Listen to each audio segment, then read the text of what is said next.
everybody, Jennifer McCulloch here with eXp Realty with another episode of Beautiful Conversations. So for those of you who are maybe watching for the first time, I do these monthly where I love having like deep dive conversations with like-minded people. You know, we're kind of all on this journey trying to figure life out, and we have these incredible conversations, and I wanted to share with everybody what I gain from that and the types of conversations we have, and hopefully you'll gain something from it. And these are all unscripted. We come up with a topic, and from there we just this is what we do in our everyday life. So we're gonna roll with it. This is my friend Annette Baumeister.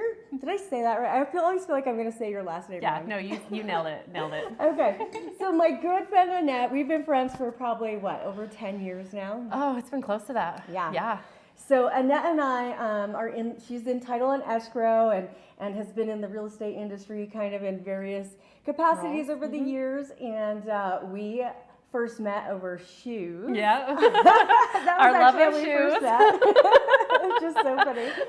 And from there, it's kind of funny. Like, we just kind of gradually started hanging out and talking. I think you were helping me with social media, like back, again, this is like back in my former 10 life, years ago. And so she was helping me with that. And then as we started talking, we just kind of realized that we are like soul sisters. Kindred spirits. Yes. So anyway, I'm really excited to have her here with me. And we decided it's in the evening, we're doing this, and it's been a long day, so cheers my friend. That, yes. We're going to have some wine while we do wine this. night. Yeah, so the topic that we decided to discuss today was called limiting beliefs. And the reason I wanted to talk about that is a while ago, Annette and I were having a conversation about kind of where we're at in life now and how we got there and where we started. And it really resonated with me because you said to me, I had limiting beliefs at the time. Definitely. And anyway, so that's kind of what spurred my idea with that topic. Yeah. So I don't know if you kind of want to share a little bit about that conversation, or maybe if you want to backtrack and just start from the beginning of like your childhood, where you came from. Yeah, well, let's start with the conversation that spurred this on. Jen and I were just talking about, like she said, where we came from, and I was telling her that, I grew up in a family where we didn't have a lot of money, and we had, my parents just punched the clock and collected a paycheck, and we paid the bills, and there was debt and, stuff like that. And I remember looking at people who lived in beautiful houses and stuff like that. And I wouldn't say that I didn't say that's not for me, but to me, it was just outside of the realm of possibility. Yeah. Like, it wasn't in my mindset of something that I could have. It didn't even, and that's kind of what I remember you saying to me is it wasn't even actually a thought of I could have that or I can't have that. It just wasn't even a thought of having it at all. It was like, it was just a mindset. Yeah. Like I just didn't even think about it. Like, I was like, this is my life and that's their life, Yeah. And crazy how we create those separations with people, right? Like, yeah. The comparison. Yeah, exactly. And so then I was actually introduced to Jim Rohn, who is a philosopher and motivational speaker from the 90s. And he kept saying over and over repeatedly in his book and in his talks, like, why not you? Why not you? Somebody else has it. Why not you? And he would always say, I'm just a poor farm boy from Idaho, actually. He's from Idaho. How old were you when you kind of first heard it? Mid-20s. Okay. Mid-20s, yeah. I had kids and, just a little bit older than that. A few years.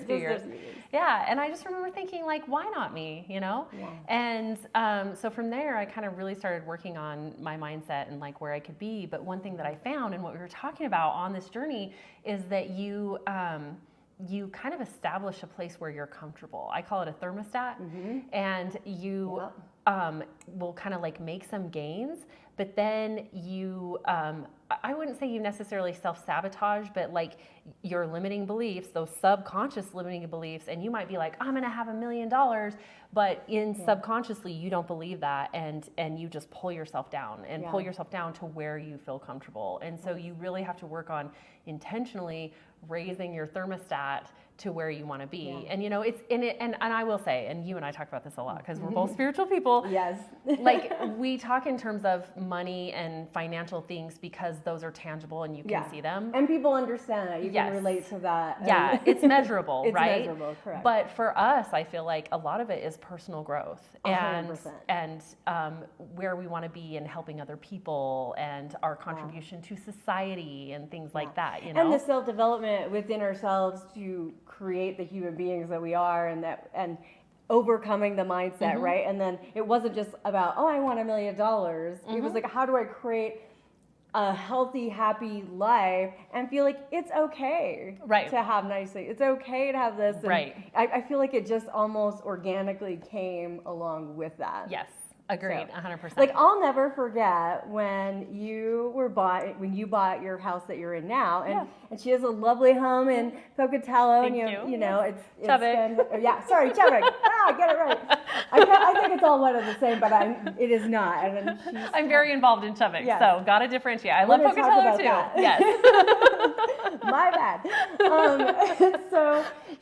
But I remember when you bought that, and it was almost like, and you saying, well, you know, I've made these steps in life, and it was like you were trying to justify that you spent a little more money to get this home you wanted, and I remember it being outside of your original budget that you and your ex-husband had set, and it was just funny, that conversation, because it's still. I was trying to justify it to you. Like, it's okay that I have this. I've earned it, you know? Yeah, and we've done this and we've done that. And it's just, we just barely went over our budget, but it's because we had, it was so funny. And at the time I didn't think a lot of it. Right. But having gone through some of that myself and feeling this still to this day, sometimes disbelief of, the life that we've created. Right. I reflect on moments like that. And then I don't know about for you, but do you see other people, like I see other people who are struggling but I hear the way they talk, and sometimes I'm just like, oh, if you could just talk to yourself differently or have a different belief in yourself, it's really not about the amount of money you make, because we know people who make not a lot of money and they have great lives and they have nice homes and they have, but yet it's this whole and again, system. Focusing around money, which we know that's not the most important thing in life, but again, it's something that's easy to relate to and is measurable. So coming back to that, like that was actually something, and I didn't even realize that I was doing this at the time, but I remember my parents, when I was young, would say, we can't afford that, we can't afford that, we can't afford that. And I remember at a young age, like 11, 12 years old, I was just like, I want to be able to afford these things, and my parents can't, so I'm going to take matters into my own hands, and I started babysitting, and I started mowing lawns for $5 a lawn. That dates me. Yeah. We still charge that, right? I know. They were small lawns, it's fine. But I just remember saying, I'm never going to say that to myself. I'm never going to say I can't afford that. And so I do choose different language. Like I'll be like, that's not in my budget, or I don't have money for that now. But I don't ever say I can't afford that. Yeah. In fact, now that you just say that, I love that you brought that up, because I'm reading a book that Katrina Weir, who's going to be our 2024 Idaho Realtors President. Yeah, we are 2024, my gosh. Anyway, but it's called, in fact, I have it, Go for Stupid. Go for Stupid is the name of the book. And the chapter I just read was talking about that very thing, where it was like, there's a big difference.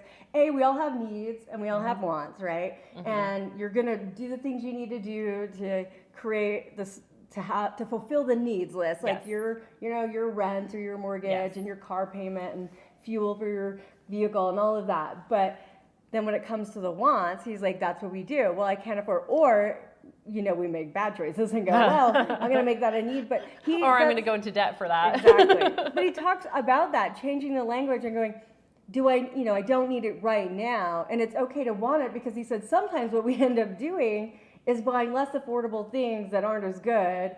And then we end up actually over time spending a little more money than we would have if we would have just waited a little bit longer for something nicer. Be patient.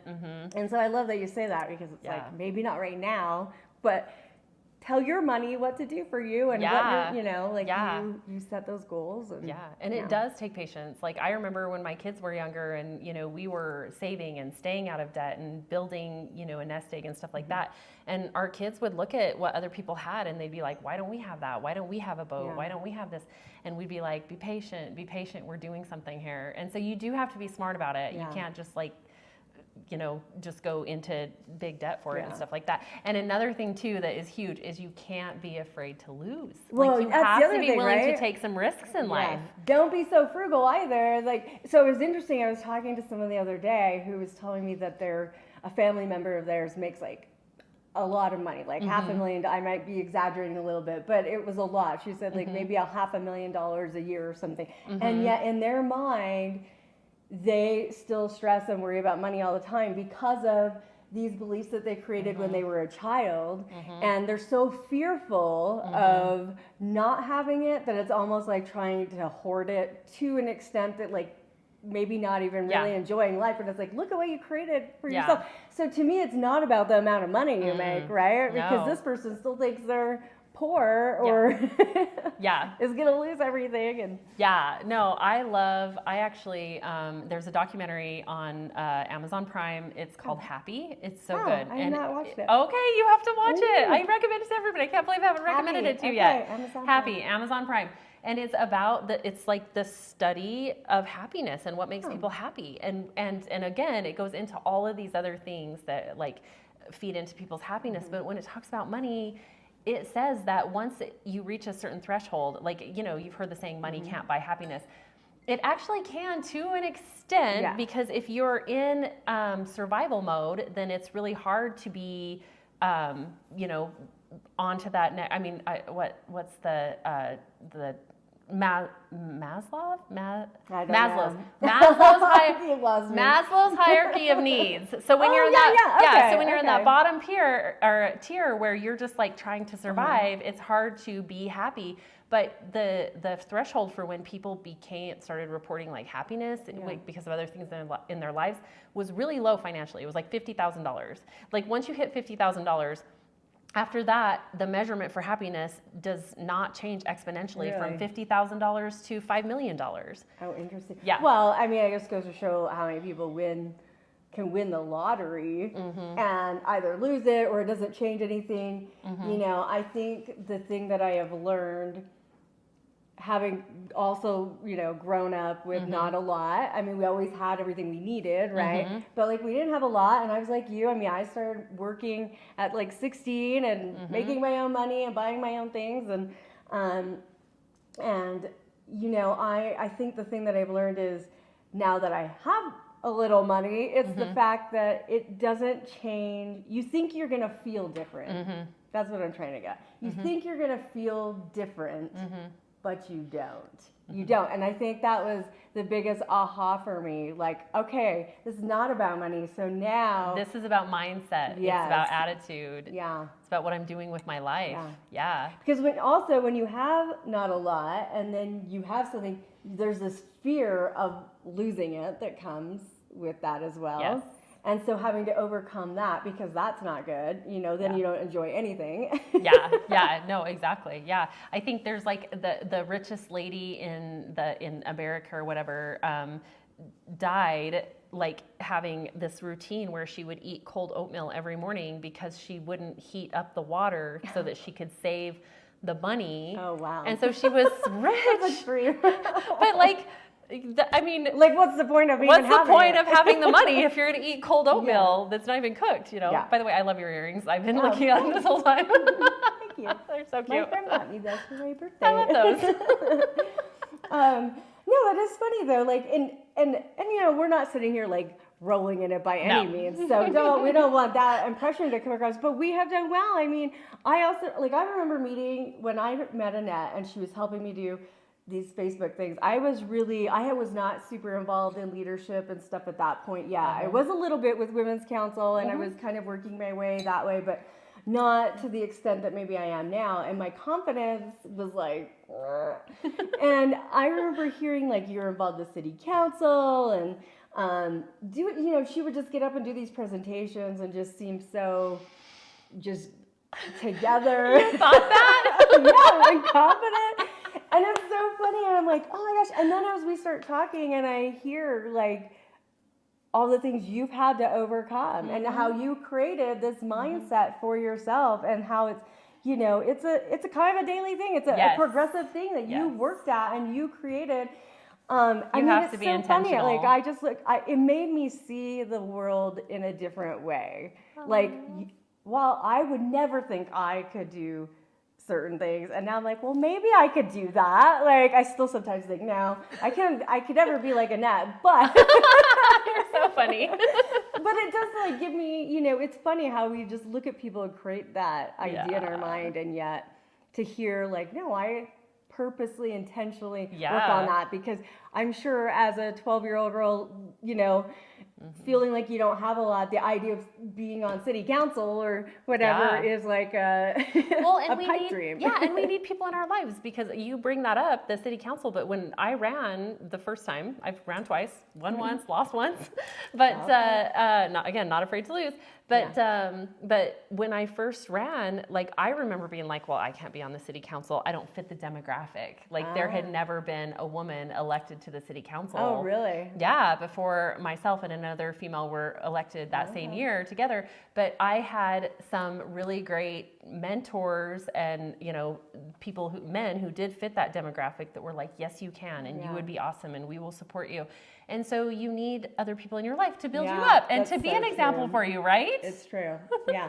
And to help push you out of that comfort zone. Yes. Because again, like you said, I mean, there's a great book, I think I've talked about it before, called The Big Leap. And it talks just about that, where there's these quadrants in your life and you call them your thermostat. And it's the same idea where it's, you know, we get comfortable and then we get to our next zone and then we get comfortable. But very few people, you know, really hit the highest zone because once, you know, we hate getting uncomfortable, right? We hate change, we hate being uncomfortable. And then the fear of whether that's failure or even fear of success is scary. Like, what does that mean? Yeah. And what pressure does that bring? Yeah. No, I've decided, and I actually will say this to myself, like my comfort zone is being uncomfortable, like is being outside of my comfort zone. And when I start feeling uncomfortable, I have to like, and again, that's those mind games. Like I have to convince myself, this is your comfort zone. Your comfort zone is being outside of your comfort zone. And once you start feeling comfortable, it's time to keep pushing, girl. Yeah. So I love that. Yeah. Okay, so if we were gonna give you like one little piece of advice on what is something you could do daily, if you're someone who's sitting there, you know, maybe you're looking around your apartment or whatever, your home, and going, I've never really thought I could have more, right? I mean, whether it's more love, more happiness, more joy, more impact on my community, more money. Exactly. Yeah. Like what, I guess, little piece of advice do you think we could provide to say, start here with this one thought every day, like, or do this every day? Like, I'm trying to think back to the steps that we started taking and what those might have been to kind of put us on these trajectories. I know part of it is you and I are both very, you know, we're engaged in like personal development steps. So we love to read, obviously, and surround ourselves with like-minded people. But I think I was literally, as you were talking, I was thinking that's the key right there is be careful who your influences are, whether it's the books you read, whether it's the audiobooks that you're listening to on your drive to work, who your friends are. When you share your dreams and ideas with your friends, do they say, yes, you've got this, you can do this, like we do with each other? Or are they like, oh yeah, blah, blah, blah. Good luck ever doing that. Yeah, be careful. Yeah, loser. Don't say that. Don't you ever say that to anyone. I know. No, but really be careful of what you're putting in. And even, again, your self-talk. I think that's what it's all about, is just starting with making sure that you're putting yourself in an environment. And sometimes you have to get away from people who are constantly negative and constantly the Debbie Downers, you know? So I just say be really careful what your influences are, whether it's yourself or someone else. In fact, I saw like a little reel or something on Facebook. I don't even know who it was, just like a random person talking about how there's other people in this life who are going to pull you up and they're going to, you know, find people who pull them up, or you're going to have the people who just push you down because they don't believe in themselves. So if they don't believe in themselves, why would they want to believe in you? Yes. And you have to really be that's a hard one because, you know, we all have friends and family that could maybe be like that, and it's hard to separate yourself, but just find the one. Find the one and start there. Yeah. And start with just find a book or a journal or something, and every day just writing something like, write every dream you've ever had. Yeah. As stupid as you might think it is, it doesn't matter. Just write it out, because sometimes just getting it out there, you don't have to figure out how to get there. Yeah. But just start believing that you could. Yeah, this is possible. Yeah. Literally, like, there are so many rags to riches stories out there. Why not you? Exactly. Or there are so many stories of people who were drug addicts, suicidal, in the pits, and they turn their life around. And it all starts with mindset. Yeah, I love it. Well, I appreciate you being here with me, and I love you so much. I love you. You guys, this is what it's all about. And again, I just share these because, you know, I started just sometimes seeing random videos on Facebook or whatever that would catch my attention, and it's like, I feel like if just one person hears the thing they needed to hear to make that one little change in their life, then we've accomplished, you know, our job, because we all have a light within, and we just want to help encourage everybody to share their light, because the more we do that, you know, there's enough ugliness in this world. Like, let's just have some love. You're amazing. I love you. All right. Cheers, everyone. Cheers.